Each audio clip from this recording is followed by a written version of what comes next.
Aujourd'hui, j'ai envie de te partager trois livres que j'ai lus qui m'ont beaucoup impacté, qui ont complètement modifié ma façon d'aborder les choses, ma façon de voir les choses. Et j'espère que en te partageant ça, ça aura à minima le même impact sur toi. Bonjour à toi et bienvenue sur cette nouvelle vidéo. Alors si tu n'es pas encore abonné, je t'invite à le faire dès maintenant pour qu'on puisse continuer à s'influencer positivement. Je ne sais pas si tu t'es déjà retrouvé dans ce cas-là, mais souvent, un de tes amis va te partager un livre, une connaissance, ou quelqu'un va te recommander un livre, et toi, tu le lis, te dis que c'est super, le livre, il est super intéressant. Et quand toi, tu te mets à lire ce livre-là, bah, finalement, tu te dis, bref, l'impact que ça a eu sur lui n'est pas forcément le même impact que ça aura sur toi. Et c'est pourquoi moi, je ne vais pas juste me contenter de te dire, va lire ça parce que c'est super intéressant. Je vais aussi te donner dans cette vidéo le contexte dans lequel moi, ça a eu un impact sur moi. Donc, reste bien jusqu'à la fin de la vidéo pour pouvoir découvrir tous ces livres-là. Le premier livre dont j'ai envie de te parler, ça s'appelle Père riche, Père pauvre.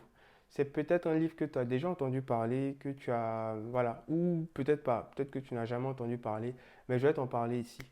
Père riche, Père pauvre, c'est un livre vraiment qui... C'était le tout premier livre d'ailleurs que j'ai lu en entier, parce que moi je suis quelqu'un là-bas, je n'aime pas lire de livres. D'ailleurs, je ne sais même plus comment est-ce que je suis tombé sur ce livre-là, mais je suis tombé là-dessus et heureusement, parce que c'est un livre vraiment qui a complété qui est venu compléter mon éducation. Pour te donner un peu le contexte, j'étais encore, quand je l'ai lu, je crois que j'avais 20 ans, je crois, et j'étais très focus sur les études. J'étais très focus sur les études. Moi, c'était études, études, études. Et j'avais des cours de comptabilité.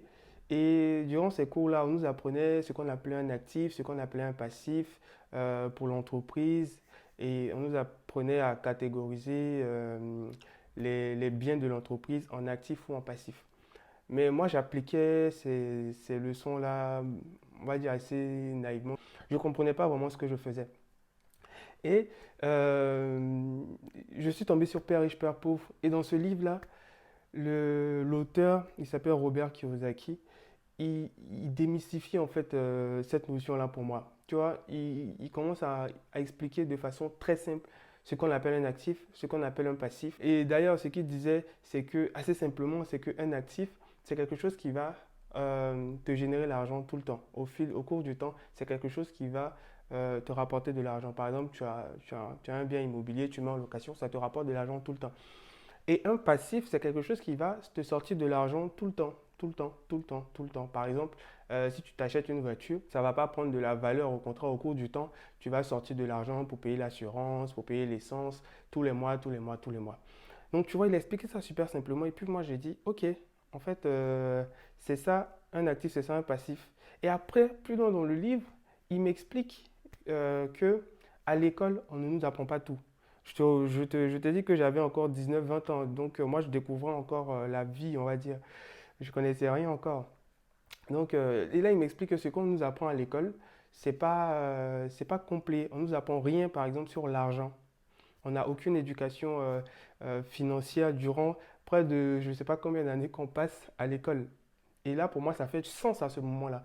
Parce que il vient à peine de me dire que actif, c'est ça, passif, c'est ça, alors que moi, j'avais que une vision entreprise. Et là, derrière, il vient me dire encore que ce qu'on apprend à l'école, c'est pas suffisant. Du coup, moi, je le crois. Et il développe pas mal de principes comme ça dans son livre. Je me suis dit, en fait, il faut que je complète mon éducation parce que je ne suis pas encore...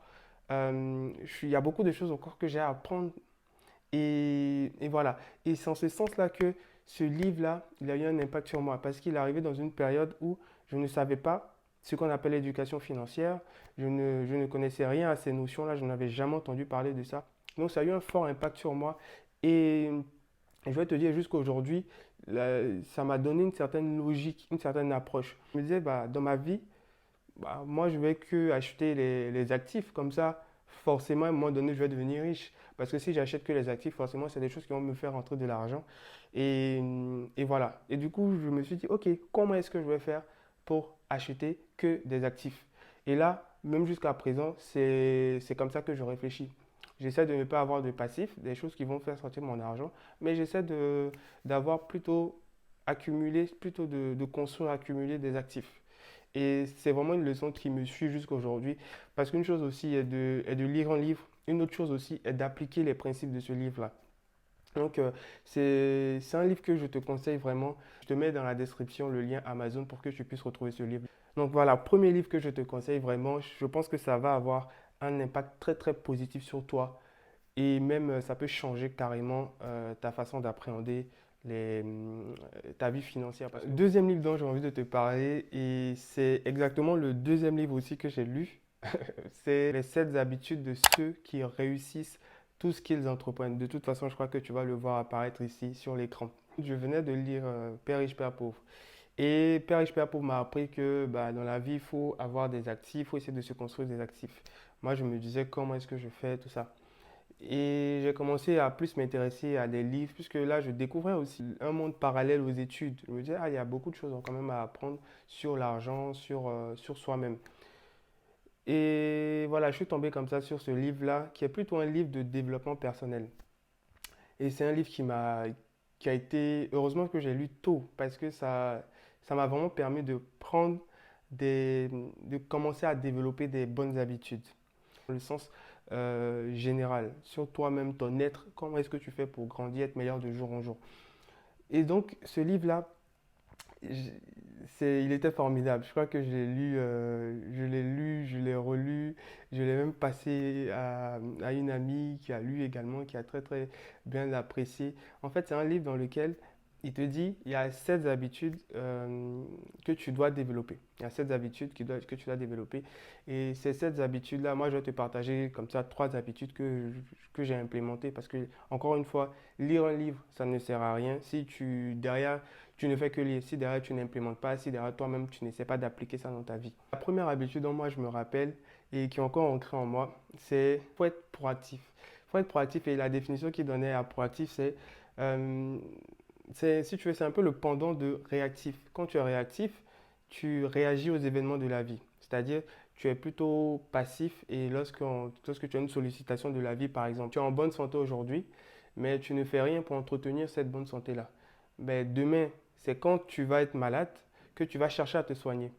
Alors que ça, c'est quand tu es réactif. Alors que quand tu es proactif, tu vas chercher à ne pas tomber malade. C'est-à-dire, tu vas chercher à faire du sport, par exemple, pour anticiper la maladie. Donc, c'est ça un peu la différence entre être réactif et être proactif. Et lui disait, bah, dans tous les domaines de ta vie, il faut que tu sois proactif. C'est-à-dire, il ne faut pas que la vie t'impose ses choix. Il faut que toi, tu puisses imposer tes choix à la vie. C'est-à-dire que tu puisses prendre les directions que tu as envie. Tu es maître de toi, tu es maître de tes décisions, tu es maître de ta destinée. Donc c'est un peu ça qu'il explique au travers de beaucoup d'exemples. Et quand tu l'implémentes dans ta vie, ça modifie complètement ta perception. En plus, moi, j'étais jeune quand je lisais ça. Ce qui faisait que je me disais, je n'ai plus d'excuses. Je n'ai plus d'excuses. Euh, S'il y a quelque chose que je ne veux pas, à moi de changer ça voilà, pour avoir mieux. Donc, dans le livre, il développe comme ça 7 habitudes qui vont te permettre de vraiment exploser, quoi, de vraiment toi-même être meilleur. Et il y a quelque chose également qui disait qui m'a tellement impacté, c'est que dans tout ce qu'on fait, tout part de l'intérieur vers l'extérieur. C'est-à-dire demain, si tu vois quelqu'un qui a beaucoup de succès, au départ de ce succès-là, il est allé chercher, puiser en lui l'énergie pour construire des choses, pour construire les briques de son succès. Et au moment de son succès, c'est ce qu'il appelle la victoire extérieure. Au moment de son succès, c'est là que les gens voient que le succès, que la partie émergée de l'iceberg. Alors que dans le fond, à l'intérieur, il y a eu beaucoup de choses qui se sont passées. Tu vois un peu? Donc, ça, c'est assez fort parce que tout ce que tu vas vouloir faire, il y a d'abord une préparation. C'est ce qu'il faut retenir. Il y a d'abord une préparation. Puis aux yeux du monde, les gens voient ta réussite. Ils ne voient jamais la partie où tu vas aller chercher vraiment des choses à l'intérieur de toi-même. Et ça, c'est quelque chose qui m'a impacté. Donc ça, c'est une forte leçon que j'ai apprise et qui est encore ancrée en moi. Donc c'est un livre également que je te recommande, ces 7 habitudes-là. Tu vas les lire et reviens en commentaire me dire si ça t'a impacté, si tu as beaucoup aimé ce livre-là. Je suis curieux de savoir. Donc vas-y, encore une fois, je te laisse en description le lien Amazon pour que tu puisses l'acheter. En plus, c'est des livres qui ne coûtent pas cher. Donc c'est le prix juste d'un repas, d'un McDo ou d'un Burger King. Donc vas-y, c'est rien, c'est rien. Pour tout ce que ça va t'apporter, c'est rien. Vas-y. Et donc le troisième livre, ça s'appelle L'autoroute du millionnaire. Ah, ça, c'est un livre qui m'a donné un gros coup de poing. Je vais dire que j'ai lu ce livre-là, c'était il y a peut-être 2 3 ans. 2 3 ans. Et la seule chose que j'ai retenue de ce livre-là, c'est il faut que je crée mon entreprise. Et là, il te donne beaucoup d'exemples. Il te donne vraiment des exemples assez forts pour ça te motive. Ça te motive à sortir de ta zone de confort. Et ça te fait te dire quand même que il te donne de bonnes raisons en tout cas de créer ton entreprise. Il te donne de vraies raisons pour créer ton entreprise. Donc, par exemple, il va te dire que vivre avec ton salaire, attendre le salaire à chaque fois le mois prochain pour continuer à vivre, que ça, il va te dire, bah, je suis assez, je vais utiliser un peu sa façon de parler, il va te dire, tu es con. Tu vois, il va te parler de façon assez quand même dure pour te faire réaliser que faut que tu te bouges. Donc, c'est un livre vraiment qui est dans l'agressivité. Il est agressif, mais ce qu'il dit est tellement vrai que ça te donne qu'une envie, c'est de te bouger. C'est de te, voilà, c'est de sortir de ta zone de confort, quoi. Donc, c'est pour ça que je te recommande vraiment ce livre-là. Moi, ça a eu un impact assez fort quand même sur moi parce que, voilà, le gars, il disait vrai. Et comme je te disais, il te donne envie de créer ton entreprise, quoi. Donc, voilà. Moi, je te conseille ce livre vraiment si tu veux sortir de ta zone de confort, si tu veux sortir de certains schémas, si tu penses qu'aujourd'hui euh, tu es dans un certain confort ou voilà, ou que tu as envie de créer ton entreprise, vraiment lis ce livre-là. Il va te motiver aussi, il va te donner des pistes aussi pour commencer à créer ton entreprise. Donc, voilà un peu les livres que je te recommande de lire. Je t'ai aussi donné le contexte dans lequel moi je les ai lus. J'espère également que ça aura un impact sur toi, comme ça l'a eu sur moi. Et viens en commentaire dire ton retour aussi par rapport à ces livres-là. Si tu les as déjà lus, mets en commentaire ce que toi t'en as tiré. Et si tu les as pas lus, franchement, vas-y, commande-les, lis-les. Et ça va t'apporter que du positif. Ici, on est là pour s'influencer positivement. Donc, voilà. En au terme de cette vidéo, moi je te dis à très bientôt dans une nouvelle vidéo et prends soin de toi. Bye.